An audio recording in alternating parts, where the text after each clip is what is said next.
realization that down the coast, these European crabs, which were an invasive species a long time ago, are decimating some clam flats. I think they're doing it, what, from Kittery to? It's from Kittery, yep, to St. Croix. An interesting story that came out of the Shellfish Committee meeting in which the DMR representative, Dennis Mark Knoll, attended. He told us about one clammer that had left some clams on the beach in a sack, and when he came back to get them, the crabs had tore the bag open and were already eating the clams. I mean, these things are voracious. So far, we don't seem to have a big problem, but that's the time to check and establish what's going on. It may change the nature of the conservation time that we do next year. So I'm just letting you know. Don't forget I said that, because when you come to your next year's meetings and you get your time in and then you find out that, wait a minute, the best time to eradicate Asian green crabs is at night. In December. I don't think it'll be in December, but it'll be at night. They're nocturnal. The daylight snow. Yeah. Stop. Stop. I'm going to scare them away. Sarah. Yeah, well, the committee's meeting tomorrow at 8 o'clock to go over the details for this.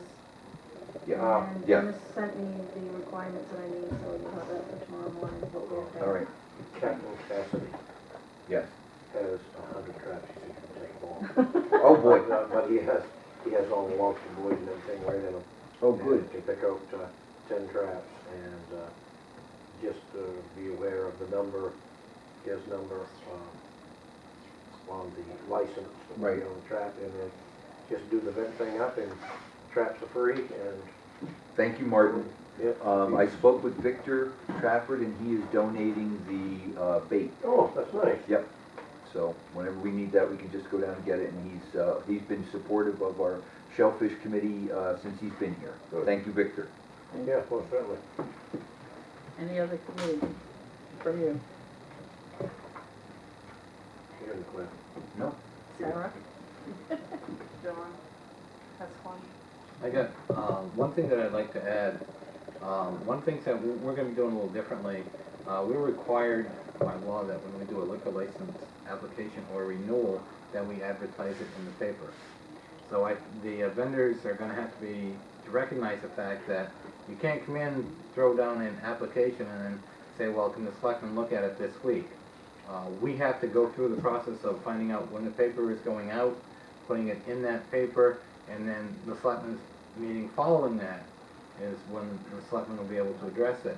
So if you have a liquor license, you need to get it in earlier. And I believe, didn't we vote to have a representative? Yes. Be present when that is being Right. request for re-up of that. Also, the Yes. fine print, which everyone who has a restaurant or club that serves liquor, they see that permit, whether they get it off of the computer or they come in and get a copy.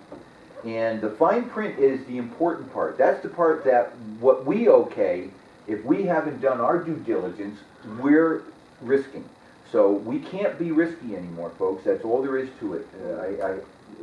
You've got to be mindful that when you fill out those applications, that when it says it needs an accurate seating arrangement, where the fire exits are, that's required by law. We can't be ignorant of these things anymore.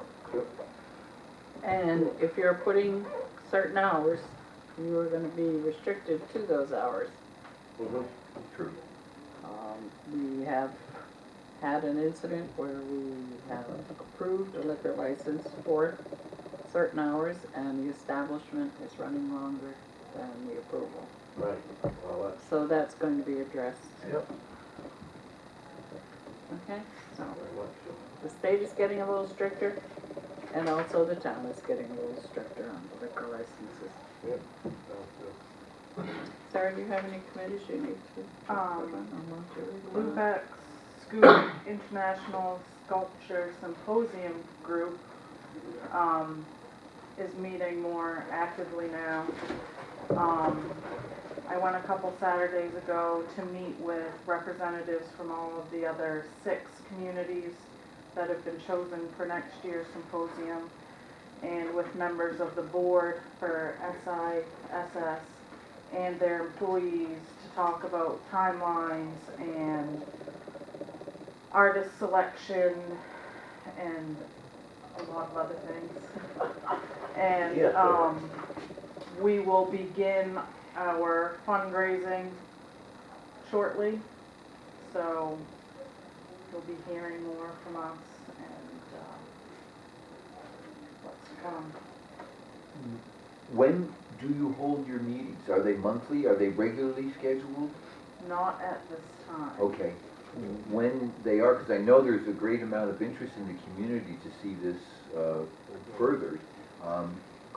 Would your group consider utilizing Oh, yeah. the TV and Anybody who wants to join the committee, please you can let me know, or right? call the town office and let them know. We can start putting our meetings in public more so they know when we're meeting and Please. where. Yep.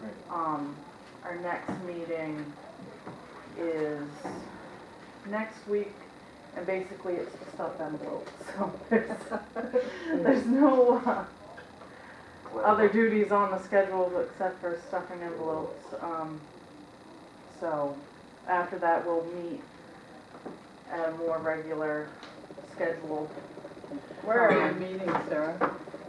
Whoever house Okay. will rotating. Okay. So my house, whoever house, we'll meet anywhere. Okay. The town, this room is, when available, is also okay for that. Yeah, Sure. it's unfortunately, or fortunately, there's a lot of things going on up here. Yeah. So it's hard to get availability. Right. Right after polka lessons. Right after Oh, poker, Polka, not poker. Polka. as in dance? Yeah. Oh, Wow. This I gotta say. So one other thing to mention, next month, Scudic will put out an all-call for applications of artists. And usually they get over 100 applicants from all over the world. At that point, they whittle that number down. Then they have a jury that takes those amount and then looks at all of the communities involved and keeps in mind what ones they feel would fit into the communities. And then it's at that point when there are 7, because there's 7 communities this coming session, we then get their portfolio to look at, and we choose our top 3, and then Scudic will then choose the artist.